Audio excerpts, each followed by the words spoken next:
إن الحمد لله نحمده ونستعينه ونستغفره ونعوذ بالله من شرور أنفسنا ومن سيئات أعمالنا من يهده الله فلا مضل له ومن يضلل فلا هادي له وأشهد أن لا إله إلا الله وحده لا شريك له وأشهد أن محمدا عبده ورسوله اللهم صل على محمد وعلى آل محمد كما صليت على إبراهيم وعلى آل إبراهيم إنك حميد مجيد اللهم بارك على محمد وعلى آل محمد كما باركت على إبراهيم وعلى آل إبراهيم إنك حميد مجيد أعوذ بالله السميع العليم من الشيطان الرجيم يا أيها الذين آمنوا اتقوا الله حق تقاته ولا تموتن إلا وأنتم مسلمون يا أيها الناس اتقوا ربكم الذي خلقكم من نفس واحدة وخلق منها زوجها وبث منهما رجالا كثيرا ونساء واتقوا الله الذي تساءلون به والأرحام إن الله كان عليكم رقيبا يا أيها الذين آمنوا اتقوا الله وقولوا قولا سديدا يصلح لكم أعمالكم ويغفر لكم ذنوبكم ومن يطع الله ورسوله فقد فاز فوزا عظيما أما بعد فإن خير الحديث كتاب الله وخير الحديث هدي محمد صلى الله عليه وسلم وشر الأمور محدثاتها وكل محدثة بدعة وكل بدعة ضلالة وكل ضلالة في النار رب اشرح لي صدري ويسر لي أمري واحلل عقدة من لساني يفقهوا قولي. قابل عزت احترام بھائیوں، بزرگوں، ساتھیوں، تمام تعریفیں، بڑائی، بزرگی، کبریائی اللہ رب العزت کے لیے جو ہر چیز کا خالق و مالک ہے، اور لاکھوں کروڑوں درود و سلام آپ کے اور میرے رہبر جناب محمد رسول اللہ صلی اللہ علیہ وسلم کی ذات اقدس پر۔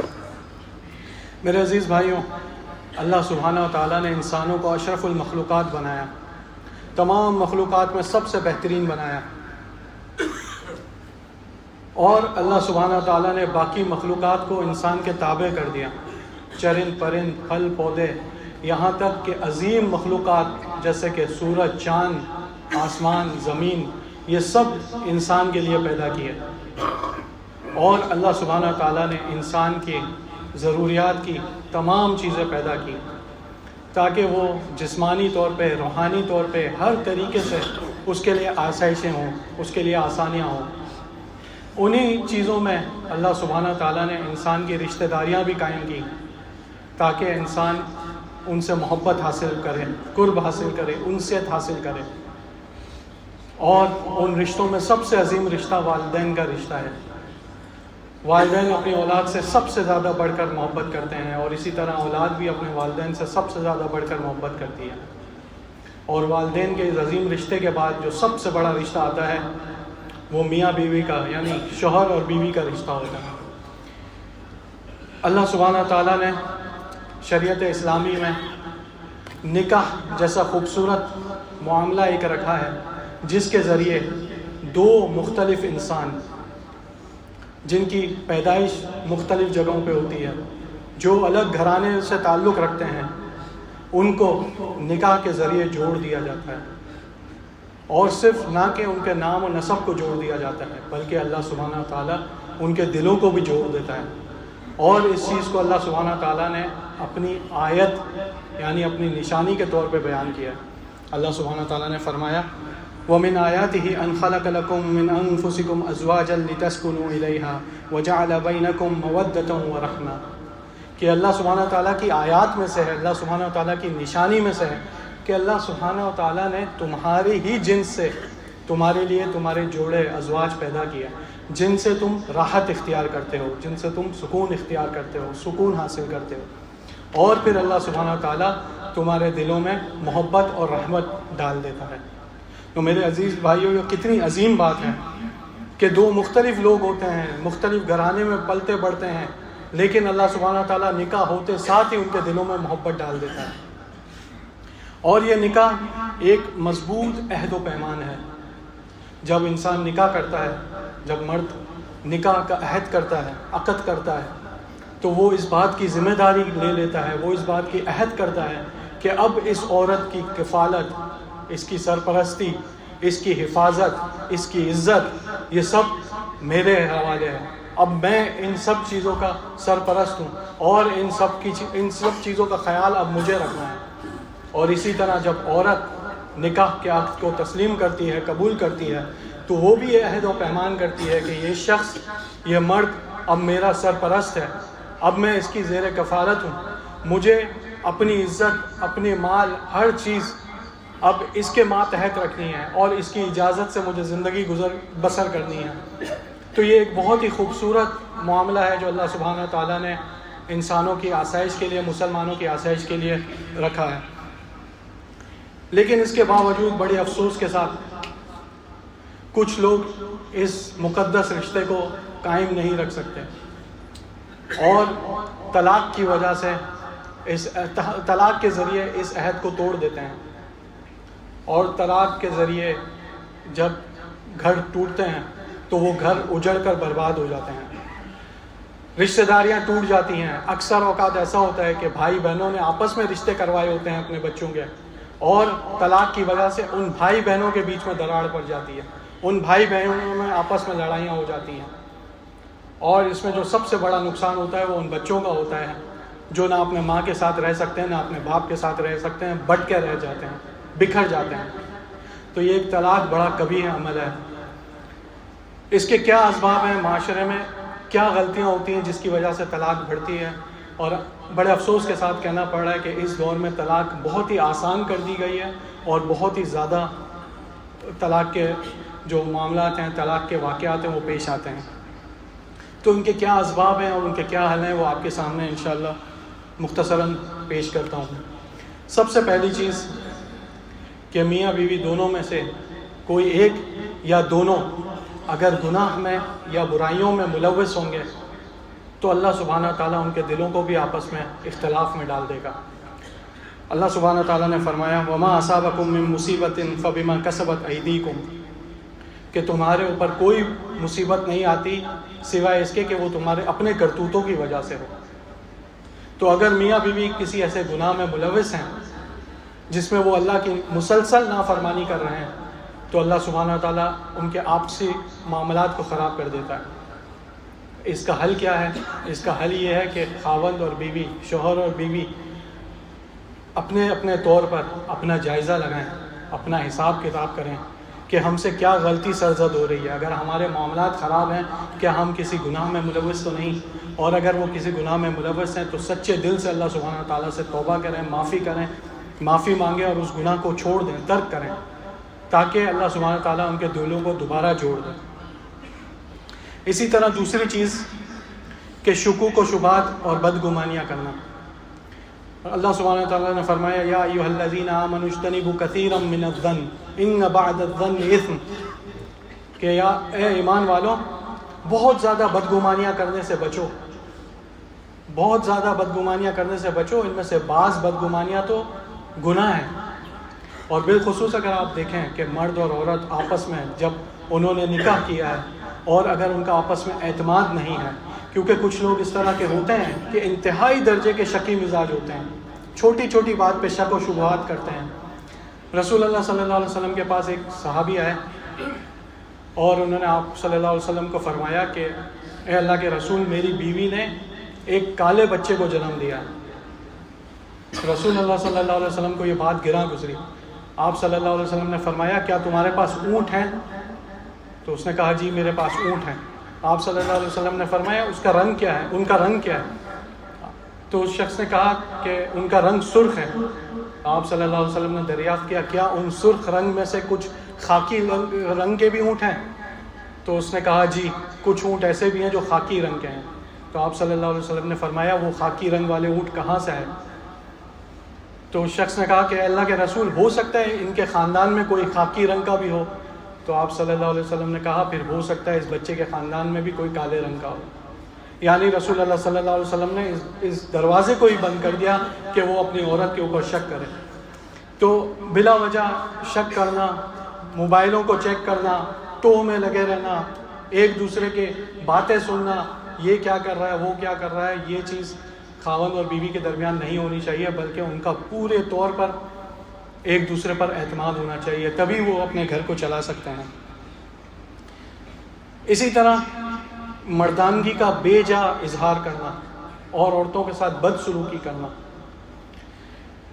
آپ نے دیکھا ہوگا کچھ لوگ ایسے ہوتے ہیں کہ وہ بڑے خوش اخلاق ہوتے ہیں، محلے دار، آس پڑوس کے لوگ، آپ کو کوئی ایسا شخص نہیں ملے گا جو ان کے خلاف کوئی بات کرے، بلکہ ہر کوئی ان کی تعریف کرے گا، کہے گا کہ یہ تو رونق ہے، ہمارے محفلوں کی رونق ہوتے ہیں، یہ اتنے اچھے اخلاق والے ہیں۔ لیکن وہی شخص جب اپنے گھر میں داخل ہوتا ہے، دروازے پہ دستک دیتا ہے، تو گھر والوں کو لگتا ہے کہ جیسے جلاد گھر میں داخل ہو رہا ہے۔ بچے تو ڈر ہی جاتے ہیں، بلکہ بیگم بھی سہم جاتی ہیں۔ تو یہ بالکل ایک عجیب اور غریب رویہ ہے، جبکہ رسول اللہ صلی اللہ علیہ وسلم نے فرمایا کہ تم میں سے سب سے بہترین وہ ہے جو اپنے گھر والوں کے ساتھ بہترین ہے۔ لیکن اس کے برعکس لوگ باہر اچھے ہوتے ہیں اور اپنے گھر والوں کے ساتھ بد سلوکی کرتے ہیں اور ایسا رویہ رکھتے ہیں۔ میرے عزیز بھائیوں، آپ دیکھیں کہ کس طریقے سے، کس محبت، شفقت، رحمت کے ساتھ والدین اپنی لخت جگر کو آپ کے حوالے کرتے ہیں، کس طریقے سے انہوں نے اپنی بیٹی کو پالا ہوتا ہے،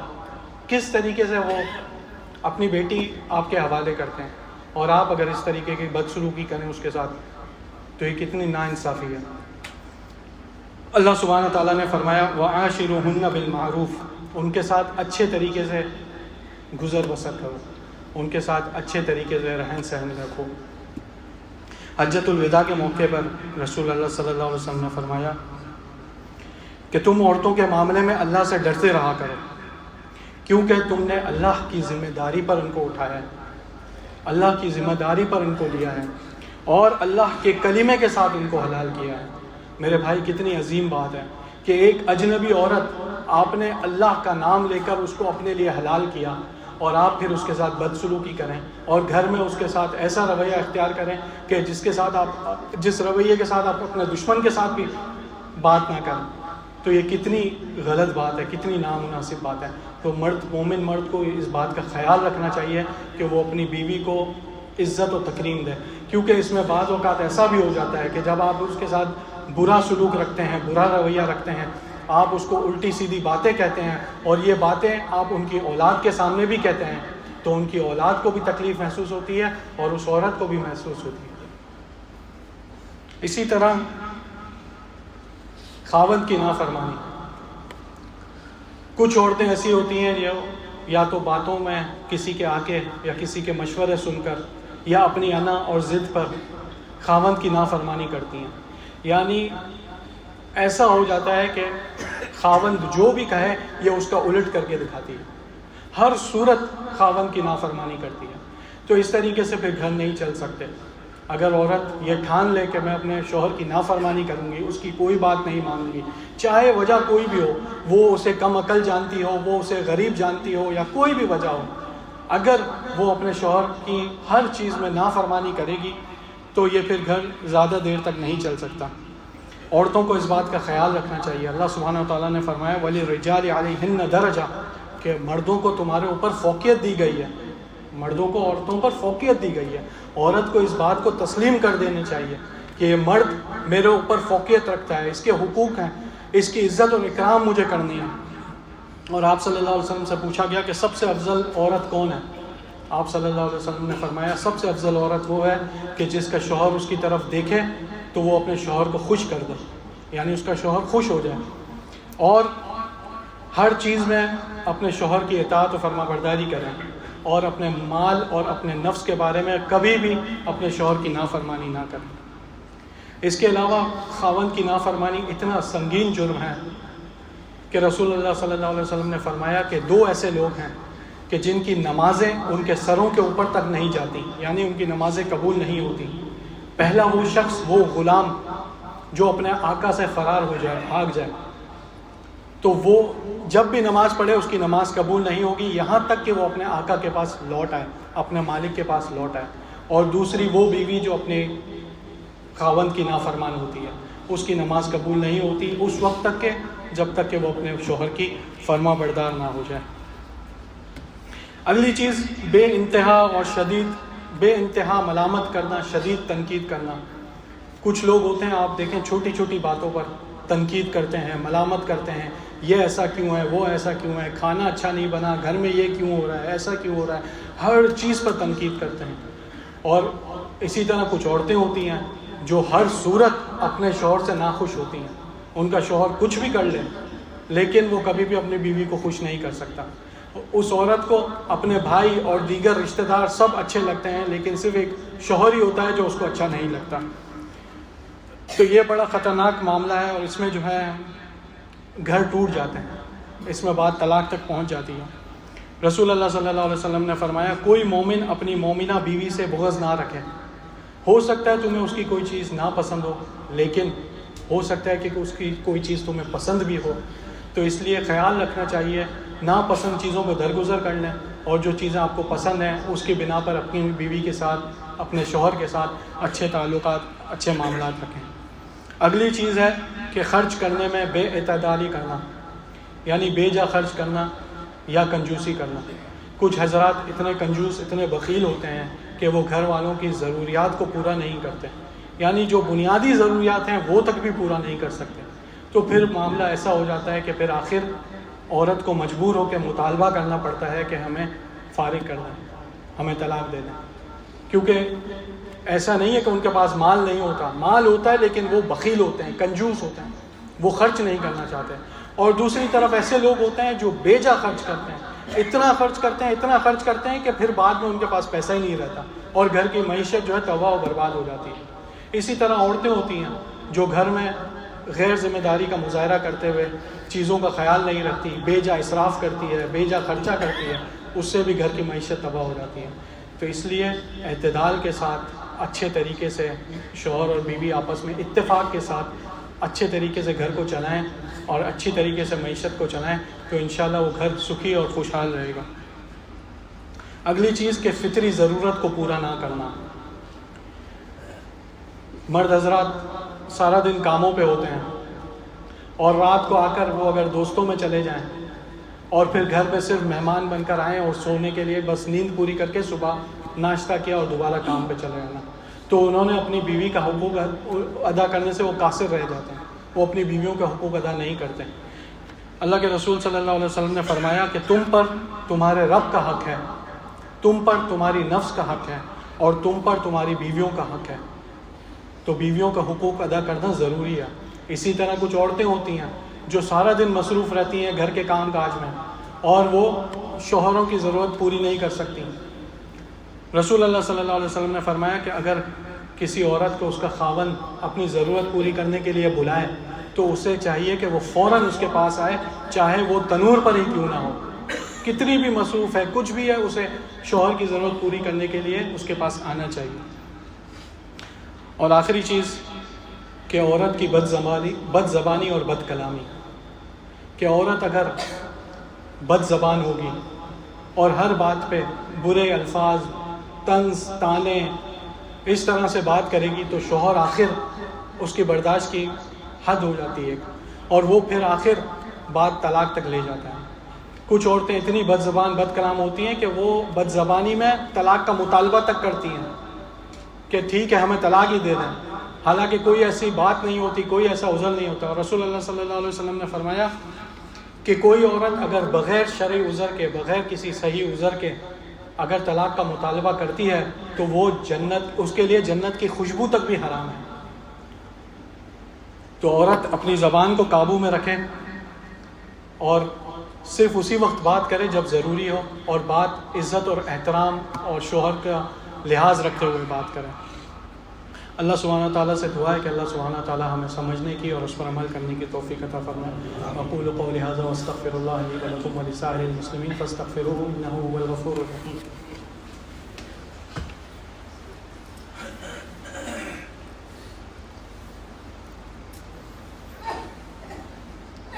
بسم اللہ الحمدللہ الصلاۃ والسلام علی رسول اللہ. میرے بھائیوں، یہ طلاق کا معاملہ بہت ہی قبیح معاملہ ہے اور بہت ہی برا معاملہ ہے. اور اس میں آپ دیکھیں کہ بعض اوقات ایسا ہوتا ہے کہ پرانے رشتے ہیں، یعنی اور انسانوں کو شادی کیے ہوئے 20 سال 25 سال 40 سال 50 سال تک ہو جاتے ہیں، لیکن اس کے بعد ان کے بیچ میں دراڑ پڑ جاتی ہے۔ تو ایسے میں مرد حضرات کو یہ سوچنا چاہیے کہ یہ وہی عورت ہے کہ جس نے میرا ہر حال میں ساتھ دیا، ہر مشکل میں، ہر تنگی میں، ہر پریشانی میں میرا ساتھ دیا، میری اولاد کو پیدا کیا، میری اولاد کو جنم دیا، وہ تمام تکالیف اٹھائیں، اور میری اولاد کی اچھی تربیت کی، کیونکہ انسان مرد آدمی تو ہمیشہ باہر رہتا ہے، مرد حضرات تو ہمیشہ کاموں میں مشغول ہوتے ہیں، اصل تربیت تو ماں کرتی ہے۔ تو اسے یہ سوچنا چاہیے کہ میرے بچے جو اب بڑے ہو گئے ہیں، جوان ہو گئے ہیں، تو ان کی تربیت کس نے کی؟ اسی عورت نے کی ہے۔ تو اس کا عزت اور اکرام اور اس کا احترام اس کو ملوز خاطر رکھنا چاہیے، اور اسی طرح اس عورت کو سوچنا چاہیے کہ میرا شوہر جس نے اپنی جوانی لٹا دی، جس نے اپنی زندگی لٹا دی ہمارے ضروریات پوری کرنے کے لیے، یعنی ہمارے منہ سے الفاظ نہیں نکلتے تھے کہ وہ ہماری ضرورت پوری کر دیتا تھا، تو ایسے شخص کے ساتھ اگر کسی دور میں کوئی معاملہ پیش آ جاتا ہے تو اس کے ساتھ نا اختلافی کرنا یہ بالکل مناسب بات نہیں۔ دوسری چیز کہ افسوس کے ساتھ یہ کہنا پڑتا ہے کہ کچھ نوجوان لوگ جن کی شادیوں کو کچھ ہی عرصہ گزرتا ہے، سال 2 سال 3 سال گزرتے ہیں مشکل سے، اور ان کے بیچ میں طلاق ہو جاتی ہے۔ وجہ کیا ہوتی ہے؟ کہ انہوں نے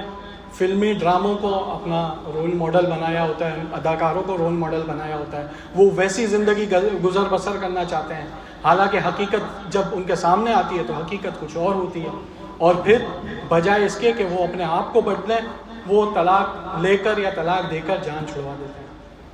تو ان چیزوں کو جو ہے حتی الامکان کوشش کرنی چاہیے کہ انسان کس طرح اپنے گھر کو بچائے، اور اس میں جو بڑوں کا کردار ہے وہ بہت ہی زیادہ اہم ہے۔ جو گھر کے بڑے ہیں،